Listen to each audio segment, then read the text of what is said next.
परम भक्तों, आप लोग जानते हैं कि संपूर्ण जीवन मनुष्य दूसरों के लिए जीता है, दूसरों में ही खुशियां ढूंढता है और अंत काल में पछतावा होता है। जानते हैं इसके पीछे का क्या रहस्य है और क्या कारण? जब तक आप स्वयं को पहचानोगे नहीं, स्वयं को सुखी नहीं रखोगे, तो दूसरों को सुखी कैसे रख सकते हो? मनुष्य के दुख का कारण मनुष्य स्वयं है, क्योंकि जब तक आप स्वयं खुश नहीं होंगे तो दूसरों को खुशियां किस प्रकार से दे सकते हैं? अगर किसी ने एक गाड़ी ना बनाई होती तो आज इतनी डिजाइनों की गाड़ियां कैसे आती? पहल तो किसी ने की थी ना। उसी प्रकार से जैसे जैसे चेंज आते रहते हैं, अपग्रेड होता रहता है, उसी प्रकार से मनुष्य की खुशियां होती हैं। खुशियां पहले आपको प्राप्त करनी होगी, खुशियां देखनी होंगी। खुशियां किस प्रकार से होती हैं और दुख क्या है? जब तक इन दोनों का अंतर नहीं जान पाओगे तो जियोगे कैसे? अपने लिए कुछ समय निकाले। लोगों के लिए तो आपने बहुत समय निकाला, शादी हो, पार्टी हो, फंक्शन हो, आप टाइम से पहुंच जाते हो। ऑफिस के लिए लेट हो जाएंगे लेकिन पार्टी के लिए लेट नहीं होते। खासकर कि अगर सिंगल पार्टी, बैचलर पार्टी है तो आप कभी मिस भी नहीं करेंगे। परंतु जो आपको जो जीवन मिला है उसमें उत्साह मनाइए। उत्साह मनाने के लिए 24 घंटे आपको परमात्मा ने दिए हैं, उसमें से 10% अपने लिए निकालिए। 10 नहीं तो 5%। 5% तो दे सकते हो ना भाइयों। कम से कम 5% अपने लिए निकालिए। जो समय है आपका, उन 5% समय में आप अपने आप को पहचाने। आप क्या हैं?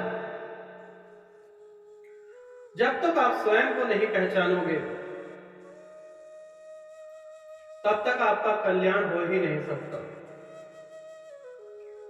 कुछ भी नहीं करना, कोई माला नहीं जपनी, कोई मंत्र उच्चारण नहीं करना, सिर्फ एकांत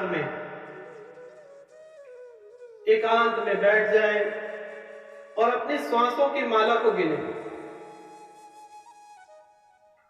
चाहे तो ओम का जाप करते रहे और अपने आप अंदर को देखते रहे कि आप हैं क्या। जैसे जैसे आप अपने आप को पहचानते जाएंगे वैसे वैसे आपके अंदर खुशियां बढ़ती रहेंगी। और दिल जब अंदर से खुश होता है तभी बाहर वालों को खुशियां मिलती हैं। कहने का अर्थ है, अगर ऑफिस में आपका मालिक, आपका बॉस घर से लड़के आया हो, रास्ते में किसी से लड़के आया हो, तो सारा दिन आपका क्या होता है जानते हैं ना भाइयों बहनों? वही हाल आप स्वयं कर रहे हैं। खुशियां अंदर हैं, बाहर नहीं है। परंतु मनुष्य यह गलती करता है, बाहर ही ढूंढता रहता है।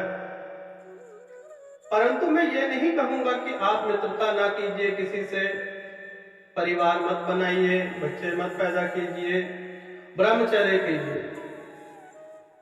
मेरे कहने का अर्थ है कि साधु दोनों ही हैं। एक ग्रस्त जीवन में रह के और एक संन्यास्त जीवन में रह के साधु दोनों ही हैं। अगर मान लो दोनों के दोनों ही संन्यास्त हो जाएं, तो इस संसार का बैलेंस बिगड़ जाएगा। संन्यास्त होने के लिए जरूरी नहीं है कि आप भगवा कपड़े पहनेंगे और पर्वत हिमालय पे चले जाएंगे और माला जपते रहेंगे। संन्यास्त का अर्थ है इस संसार में आए हो तो अपने जीवन का कर्तव्य कीजिए, बच्चे पैदा कीजिए, क्योंकि यह संसार की धरोहर जो है वह बच्चे हैं। वह जब तक नहीं पैदा होंगे, उनका बुद्धि का विकास नहीं होगा, तो हमारा भविष्य कैसे सुधरेगा। मैं यही कहूंगा कि जीवन में रह के आप दोनों काम कर सकते हैं, संन्यास्त भी रह सकते हैं और परिवार भी बढ़ा सकते हैं, परंतु अपने लिए कुछ समय, मात्र 1 घंटा कम से कम अकेले हो जाएं, परिवार से दूर हो जाएं, कोई भी कमरा हो, खाली कमरे में अपनी श्वासों पर ध्यान दें, श्वासों की माला को गिनते जाएं, ओम का जाप भरें,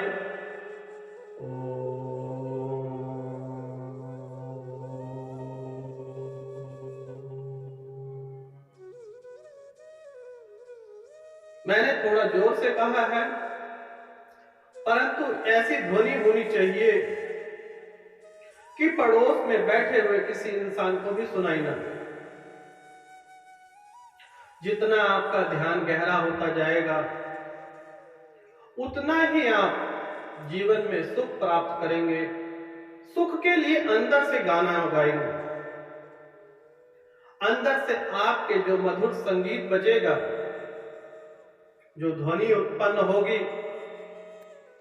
वही तो है आपकी खुशी।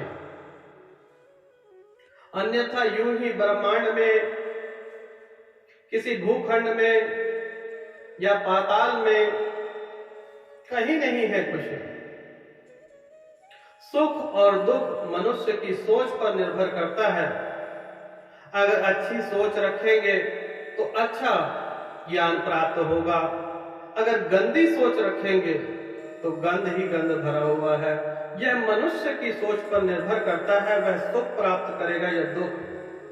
परंतु जब तक अपने आप को पहचानोगे नहीं, तब तक आप में निखार आ ही नहीं सकता।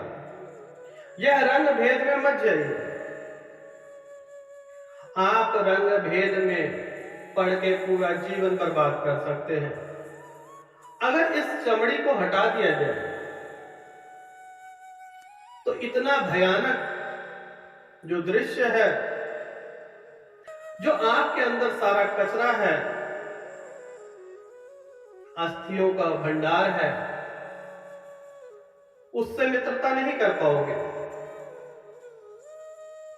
यही भेद आपको मिटाना है कि गोरे, काले, मोटे, पतले, लंबे, सब में वही है। जो तुझ में है वही मुझ में है। तुम्हारा रास्ता गलत है, अगर सही राह पे चलोगे तो जीवन में किसी प्रकार की कोई कमी नहीं हो सकती। जीवन में जो चाहोगे वह प्राप्त होगा, परंतु अच्छी सोच, अपने लिए कुछ समय निकालें। ध्यान मुद्रा में जाते ही आपकी किस्मत पलट जाती है। आप अपनी बीमारियों को देख सकते हैं, मेडिटेशन के द्वारा अपने रोग निरोग कर सकते हैं। आप अपनी खुशियां देख सकते हैं, कौन आपका सच्चा मित्र है, कौन दुश्मन है। इस संसार में जो पर्दा पड़ा हुआ है, वह आपकी ध्यान मुद्रा में जाते ही, तीसरी आंख खोलते ही ब्रह्मांड का तीसरा द्वार खुल जाता है। जिस प्रकार से महादेव जी की तीसरी आंख जहां पर तिलक लगाते हैं, वहीं पर विराजमान है। जैसे जैसे हमारा ध्यान गहरा होता जाएगा, आप पाएंगे आपके जीवन में खुशियां जैसे दौड़ी हुई चली आई हो। तब आप रोएंगे, पछताएंगे कि हे परमात्मा, यह रास्ता मुझे पहले क्यों नहीं बताया। रास्ता सभी जानते हैं। आप जानते हैं कि शराब की बोतल पर लिखा होता है कि शराब पीना सेहत के लिए हानिकारक है, परंतु मनुष्य पीता है। परंतु मनुष्य यह भी जानता है कि मेहनत करने से किस्मत बदल सकती है, परंतु मेहनत नहीं करता। उसी प्रकार से आप अपना जीवन व्यर्थ करते जा रहे हैं। अगर अपने लिए, स्वयं के लिए कुछ समय नहीं निकाल सकते तो आपका जीवन व्यर्थ हो जाता है। क्या कारण था, क्या रहस्य था इस संसार में आने का? जानते हैं इसके पीछे का क्या कारण और क्या रहस्य हो सकता है? जब तक स्वयं को नहीं पहचानेंगे तब तक कुछ नहीं हो सकता।